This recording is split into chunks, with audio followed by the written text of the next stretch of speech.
এভাবে একটা করে বাক্য বলে, একটা করে আয়াত পড়ে, পরের আয়াতে যাওয়ার আগেই রব্বুল আলামিনের জবাব চলে আসে। হ্যাঁ, এই কান দিয়ে হয়তো শুনি না, কিন্তু বিশ্বাস করেন এই কান দিয়ে শুনলে যতটা বিশ্বাস হতো, নবীর জবান থেকে যখন জেনেছি আল্লাহর কসম, বিশ্বাস আরো বেশি হয়েছে। তো বান্দা তেলাওয়াত করলে আল্লাহ জবাব দেন নাকি দেন না?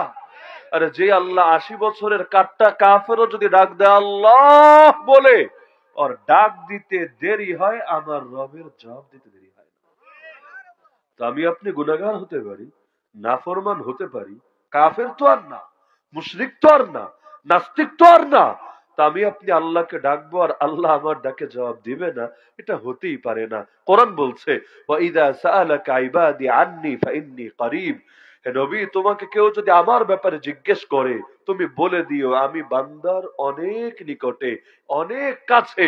উজিবু দাওয়াতাদ দাঈ ইযা দাআন, কেউ যখন ডাকে আমাকে, সে যখন ডাকে সঙ্গে সঙ্গে আমি আল্লাহ সাড়া দিয়ে দেই তার ডাকে। এমনকি আল্লাহ সূরা কাফে জানিয়েছেন ওয়া নাহনু আকরাবু ইলাইহি মিন হাবলিল ওয়ারিদ, বান্দা তোর গলার রগ তোর যতটা কাছে, আমি আল্লাহ তোর এর চাইতেও বেশি কাছে। দুনিয়াতে অনেকে দোয়া করে নেই ভয়ে, আমি কি আল্লাহরে বললে আল্লাহ শুনবে? আমি কি আল্লাহ শান রক্ষা করে আল্লাহরে বলতে পারবো? আরে পাগল, যখন তুমি কথাই বলতে পারতা না, তখনও তোমার দিলের ডাক আল্লাহ শুনেছিলেন।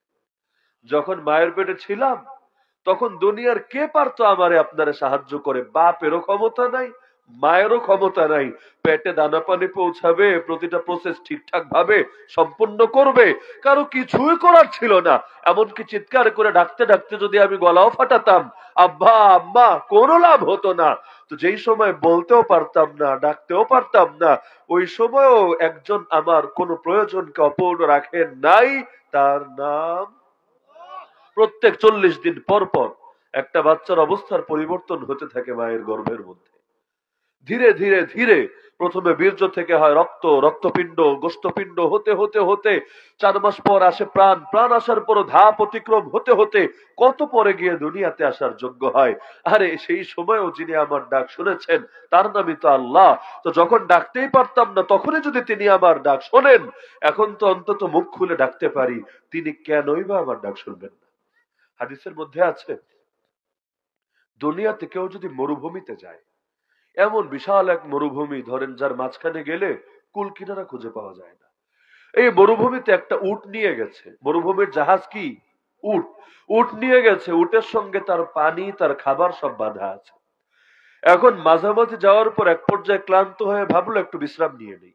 ধরেন মোটরসাইকেল যাত্রা শুরু করেছেন সরাইল থেকে কক্সবাজার পর্যন্ত, লাগাতার যেতে পারবেন না, মাঝখানে বিশ্রাম নেওয়া লাগবে, অবশ্যই লাগবে।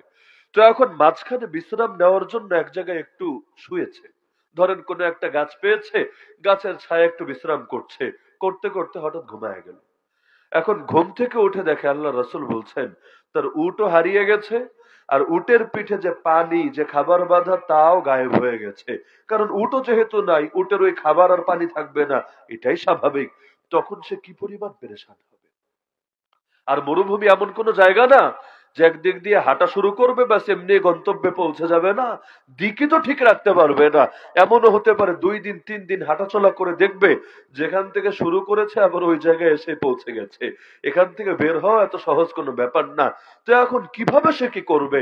বেচারা খুঁজে খুঁজে না পেয়ে পেরেশান হয়ে আবার হয়তো সেখানে বিশ্রামে মাথা লাগিয়ে, বিশ্রামের জন্য তো না, পেরেশানিতে ধকল সইতে না পেরে আবার ঘুমিয়ে গেল। ঘুম থেকে উঠে সে যদি দেখে তার উটও তার সামনে দাঁড়ানো, উটের পিঠে খাবারও পানিও আগের মতো করেই বাঁধা, এতে তার কি পরিমাণ খুশি লাগবে ভাবা যায়? যখন জীবনের আশাই ছেড়ে দিয়েছে যে বাঁচবই না হয়তো, আর কোনোদিন মরুভূমি থেকে বের হতে পারবো না, আর এখানে বললে কে জানাজা পড়বে, কে কাফন দাফন দিবে, এমন কি সে যে কই গায়েব হয়ে গেছে এটার হদিসে তো কেউ খুঁজে পাবে না। এরপর যখন সবকিছু ফিরে পাবে, এতে তার দিলে যে খুশি লাগবে। একজন বান্দা যখন আল্লাহকে ভুলে অনেক দূরে চলে যায়, এরপর যখন আবার তওবা করে ফিরে আসে, আল্লাহ এর চাইতে আরো বেশি খুশি হয়ে যায়। তওবা অর্থই ফিরে আসা। তো বান্দার প্রত্যাবর্তনে রব কখনো নারাজ হন না। রাগারাগি তো মাও করে। মাও মাঝে মধ্যে বলে বের হ আমার বাড়ি থেকে, বাচ্চা বের হয়, সারাদিন ঘুরঘুর করে খেলাধুলা করে, কিন্তু রাত যখন হয় তখন বোঝে এখন আর আমার যাওয়ার কোনো জায়গা নাই, আমারে এখন বকা দেকার মারুক সে মায়ের কাছেই যেতে হবে। এখন আসে মায়ের কাছে, মাথাটা নিচু করে অপরাধী মুডে। কখনো কখনো মাও ধমকা ধমকে শুরু করে, কে আসলে কিসের জন্য, জায়গা পাইলি না আর কোনো জায়গায়, কেউ তোরে থাকার জায়গা দিল না, বকাঝকা করে। কিন্তু তখন যদি চোখের পানি ফেলে মায়ের হাতটা ধরে কেঁদে কেঁদে মায়ের মনটারে খুশি করে দিতে পারে, তাহলে মায়ের ভালোবাসা অনেক সময় আগের চাইতে আরো বেশি বেড়ে যায়। ভালোবাসা সবসময় টের পাওয়া যায় না। আমরাও ছোটবেলায় অসুস্থ হলে আলাদা একটা মজা কাজ করত। একদিকে তো অসুস্থতার কষ্ট আছে, কিন্তু আরেকদিকে এই যে সবাই মিলে সেবা যত্ন, মায়ের আদর সোহাগ, আর ভালো ভালো খাওন দাওন, আর মাদ্রাসায় যাওয়া লাগছে না, পড়াশোনার চাপ নাই, ঝামেলা মুক্ত, এটার আলাদা একটা ফ্যান্টাসি, আলাদা একটা মজা আছে, সুস্থ অবস্থায় যেটা পাওয়া যায় না। আর অসুস্থ না হলে বাপ মায়ের ভালোবাসা যে কত গভীর এটাও টের পাওয়া যায় না। কি বাস্তব না অবাস্তব?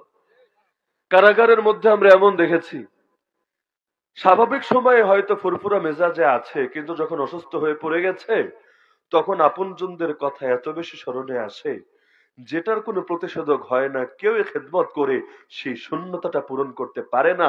এমনকি ওই যে অনেক মেয়েরা আছে না, ছেলেরা পালায় পালায় বিয়ে করে, নাকি নাই বাংলাদেশে? বহুত আছে।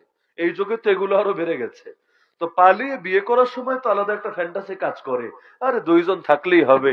কেউ কেউ তো আসমানে চাঁদ সূর্যরে সাক্ষী রেখে বিয়া কইরা ফেলে, যেভাবেই মনে হয় জীবনটা সেই মজায় মজায় কাইটা যাবে।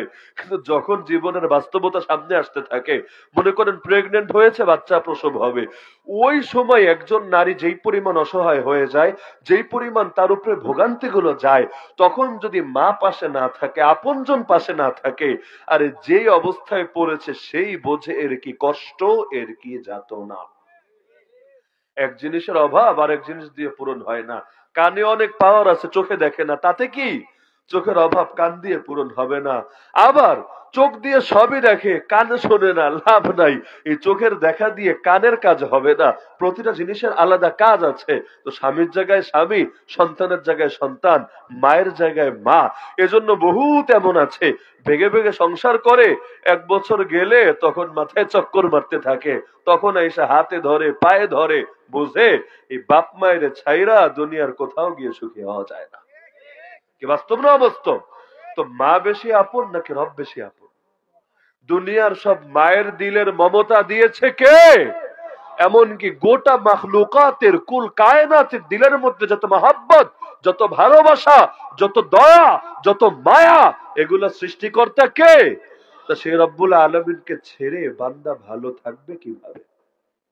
এজন্য দেখবেন যারা বড় বড় টাকাওয়ালা, বড় বড় ক্ষমতাধর, কিন্তু আল্লাহরে পায় নাই, দেখবেন দুনিয়ার বহুত কিছু আছে, খালি দিলের মধ্যে সুখটা নাই। এমন হয় নাকি হয় না? শামসুল হক ফরিদপুর রহমতুল্লাহ আলাইহি বলতেন, যদি তুমি দুনিয়ার সব পেয়ে যাও, খালি এক আল্লাহরে না পাও, মনে রাখবা তুমি কিছুই পাও নাই। আর যদি এমন হয় এক আল্লাহরে পেয়ে গেছো, দুনিয়ার কিচ্ছু পাও নাই, বিশ্বাস করো তুমি দুনিয়ার সবই পেয়ে গেছো।